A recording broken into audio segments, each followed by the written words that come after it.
In the heart of Europe, a king sat on a throne built not of gold, but of blood and rubber. He wasn't a conqueror in the traditional sense. He never led an army into battle. Yet, under his reign, millions would perish in a land he never even set foot in. This is the story of a monarch who turned a personal colony into a private hell, a tale of greed so vast it consumed a nation. This is how one man, King Leopold II of Belgium, orchestrated a silent genocide, all for the sake of fortune. Before the nightmare began, the Congo was a mosaic of vibrant kingdoms and cultures, a vast expanse of rainforest teeming with life. In the late 19th century, Europe was in the grip of the scramble for Africa, a frenzied rush to claim territory. Belgium, a small and relatively new country, felt left out. Its king, Leopold II, had grand ambitions. He saw Africa not as a continent of people, but as a blank map to be filled, a treasure chest waiting to be unlocked.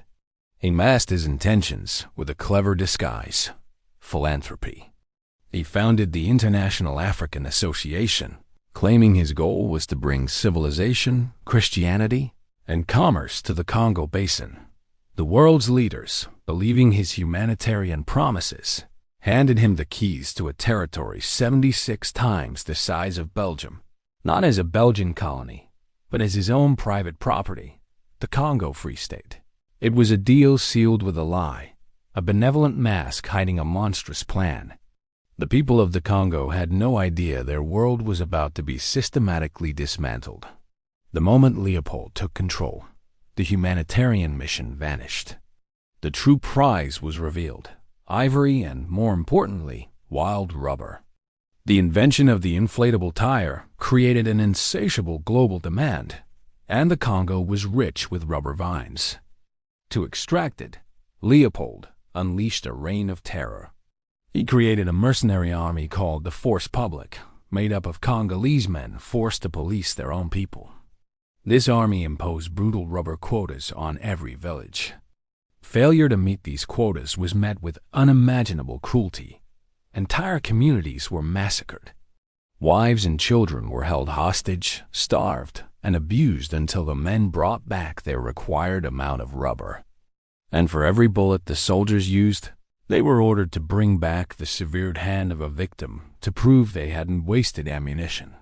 Soon, baskets of severed hands became a terrifying form of currency.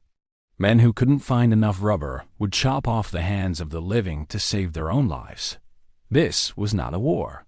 It was a slave labor system on an industrial scale, where human life was worth less than the sap of a tree.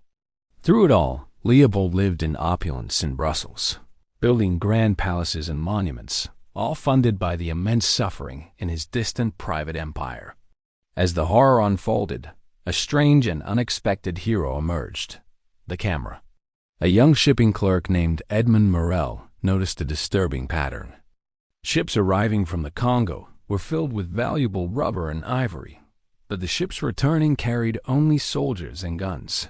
He realized this wasn't free trade. It was slavery. At the same time, Christian missionaries like Alice Seeley Harris began documenting the atrocities with photography.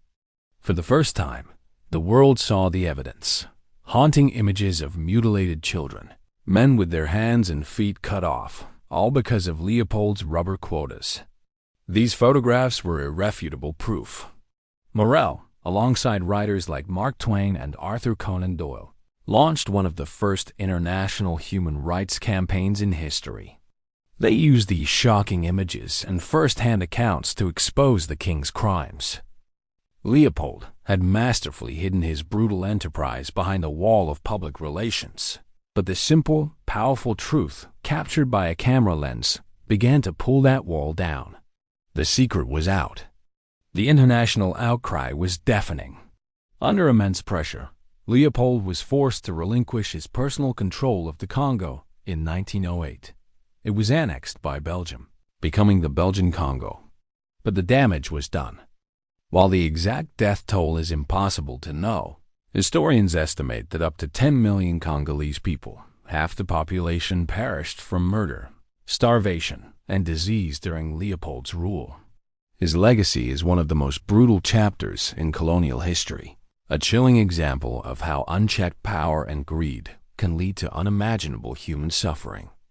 The wealth he extracted built modern Brussels, but the scars he left on the Congo run deep, influencing the nation's instability and conflicts for generations to come.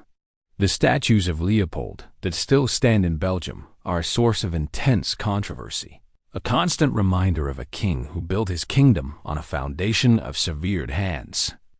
History isn't just about what we remember. It's also about what we are forced to confront. The story of the Congo Free State is a harrowing reminder that the greatest monsters don't always wield a sword sometimes.